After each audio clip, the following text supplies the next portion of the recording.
writing an expense report from the beaches of Bali, or answering accounting emails from a cafe overlooking Barcelona. This is what most of us picture in our minds when we hear of digital nomads, typically young professionals who choose to work remotely from countries with low cost of living and preferably a good climate. But before you pack your bags and head to the airport, let's talk about the reality of living the dream. I'm Tomasz Koper, and this is Connected on Taiwan Plus.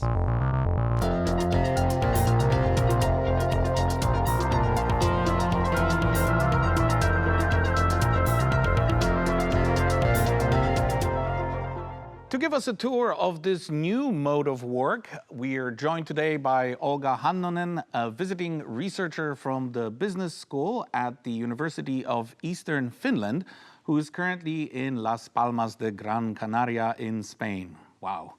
And from right here in Taipei, we have KK, the president of the Taiwan Digital Nomad Association.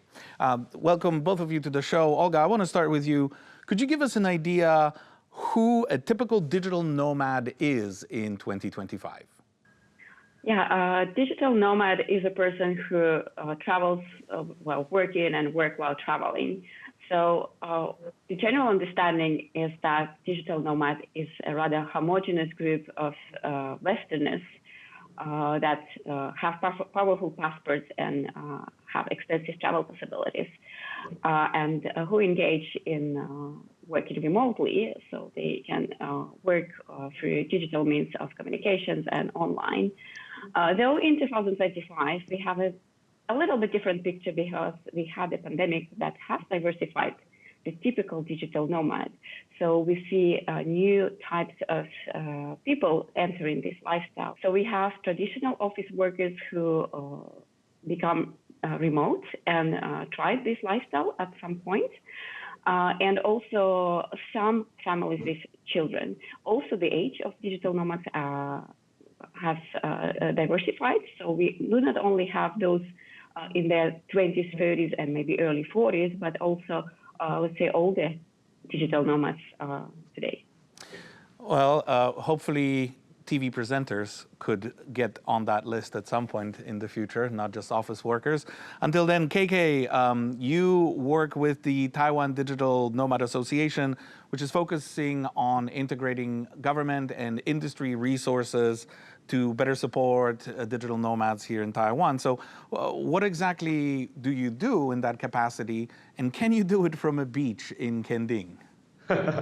Yeah, of course we can do in Kending. But I won't do that because I go to Kending, I will go to swimming, surfing, and go diving. I won't go any work.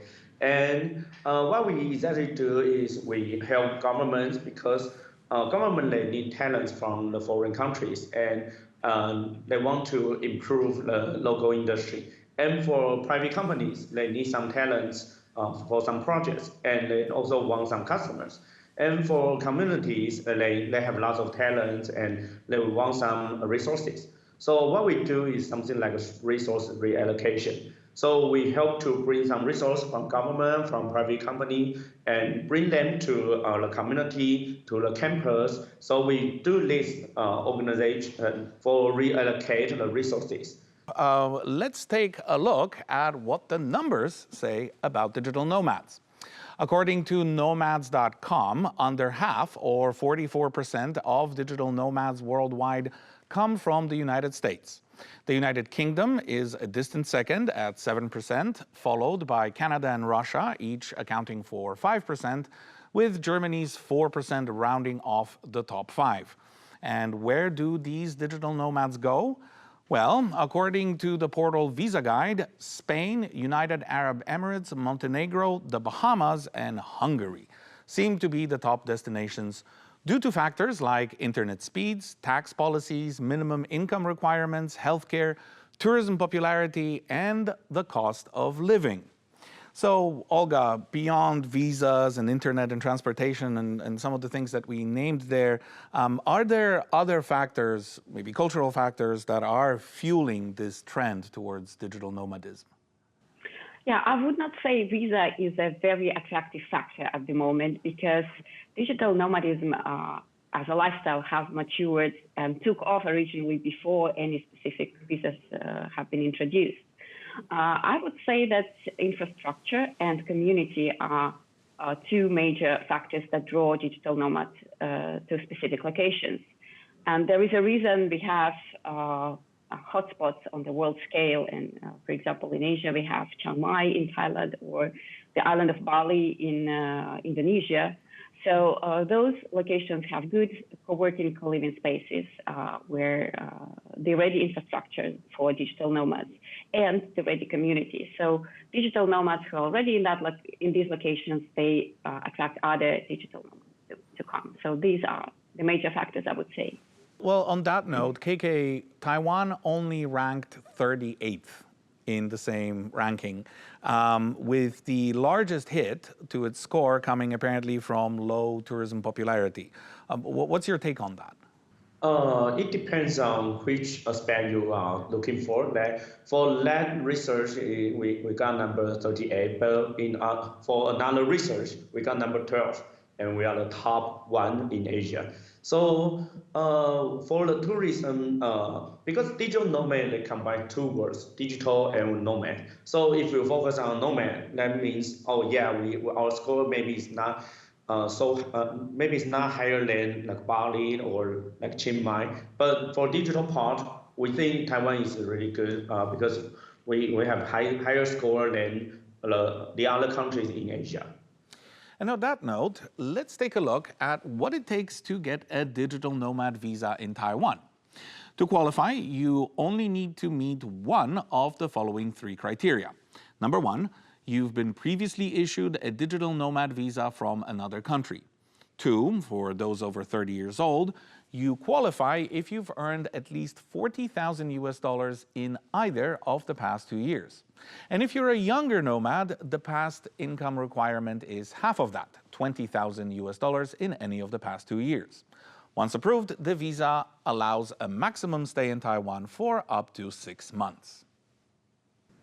So, Olga, you mentioned that the visa issue is not as big of a factor, but people do mention countries like Portugal, Spain, Estonia, European EU member states, in fact.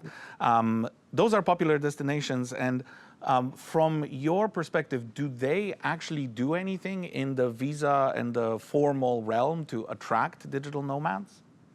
Yeah, you mentioned Estonia, Portugal, and Spain. All these countries do have a digital nomad visa, but in general, digital nomad visa as a visa in itself has had quite little success.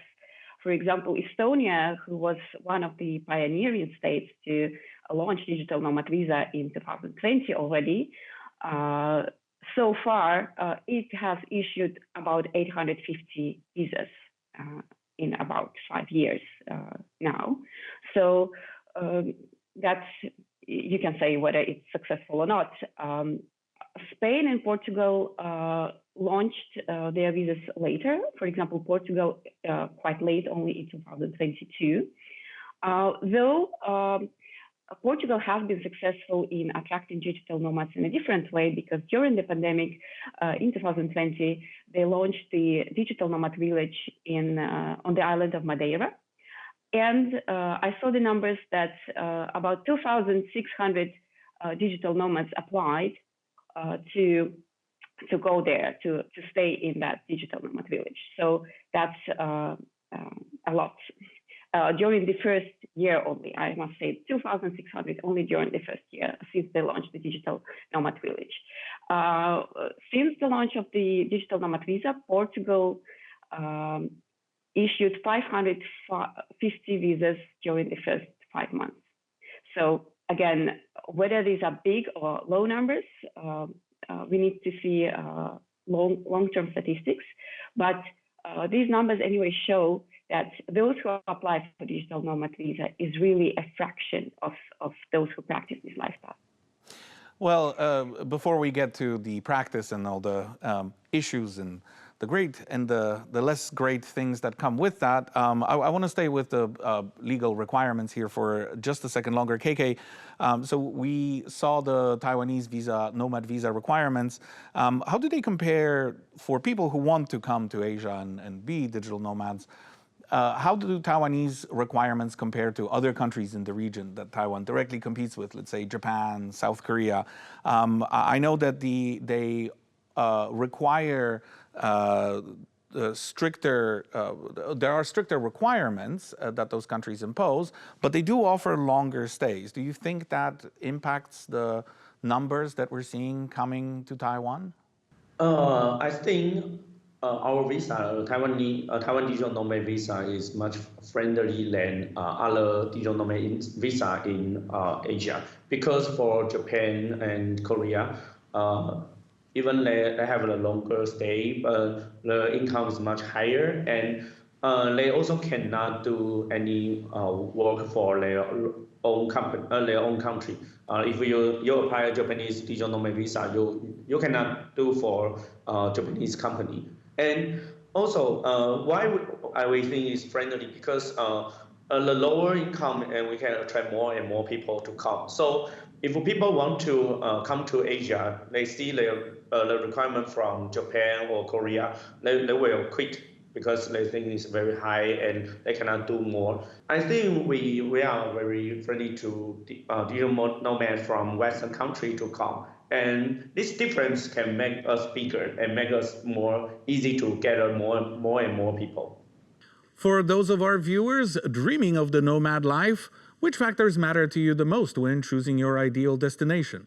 Is it the open steppe, a fleet horse, falcons at your wrist, and the wind in your hair? Well, if you're watching on YouTube, let us know in the comments below. And click the video next to me to explore how digital nomads around the world are living out their dreams or navigating the unexpected twists along the way.